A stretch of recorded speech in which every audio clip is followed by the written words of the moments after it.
Have you wondered about this surrender thing in spirituality and what it's about and what it really is? And I'm going to tell you what it is by reading from The Language of Letting Go, October 17th. Welcome to Mornings with Patty. Surrendering is a highly personal and spiritual experience. Surrender is not something we can do in our heads. It is not something we can force or control by willpower. It is something we experience. Acceptance or surrender is not a tidy package. Often it is a package full of hard feelings, anger, rage, and sadness, followed by release and relief.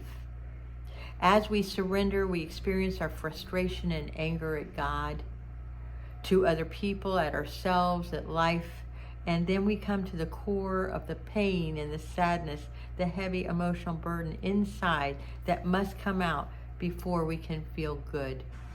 Often these emotions are connected to healing and release at a deep level.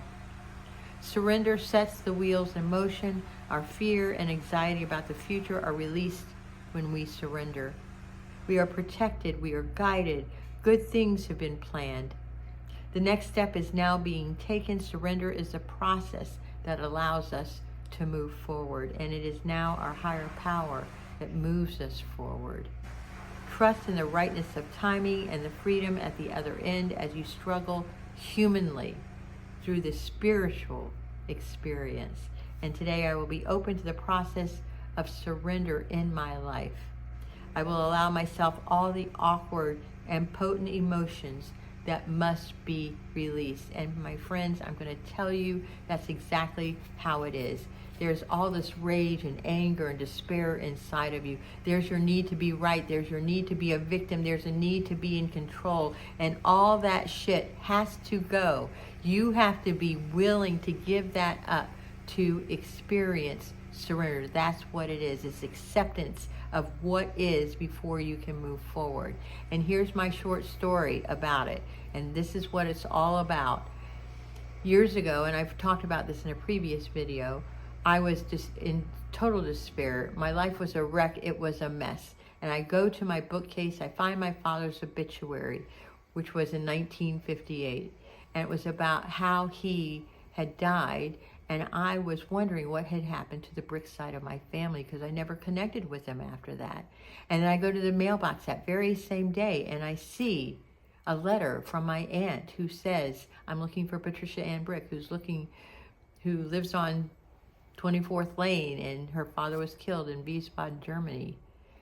And in that moment, I felt loved like I had never felt before. That was an experience, and that was something I had no control over. But it gets better, and this is the part about surrender that I wanted to talk about. When this happened, a friend of mine sent me and got me on a plane to go visit the brick side of my family for the first time. And here it was 40 years later. And I'm on the plane and I'm journaling. And I have this experience and this vision as I'm journaling of my life being Max Thunderdome. You know that movie where you see all this toxic material around and it's just nasty and it's a nuclear devastation.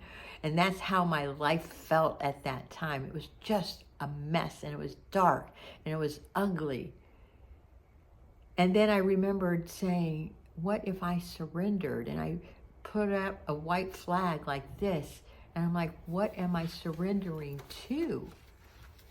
And that surrendering to, I was like, okay, so I've got the white flag, I'm surrendering. And what I was surrendering to, what was it? And then it came to me, it was love. It was pure love. And at that moment, I realized what surrender was, and I had to be willing to give up my shit. And then when I surrendered and I got off the plane, I met my family for the first time. And it was the most beautiful experience. I got to meet my uncles, my cousin that didn't even know anything about me, and her children, and my aunt. And there was nothing more powerful. And this was not, I just want to be really clear, this was not a head thing. This was an experience of being willing to look at my shit and be willing to give up to love. And that's what we have to do. We have to be willing to give up our shit, our victimization, our need to be right, our despair, and give it to love. And I know this is maybe new for some of you, but really it comes to an idea of acceptance. This is the way it is. And I'm willing to have love in my life instead. If you like this kind of content, please comment below. And then maybe share it with somebody who needs a little hope in their life. And I give you that love today. Mwah.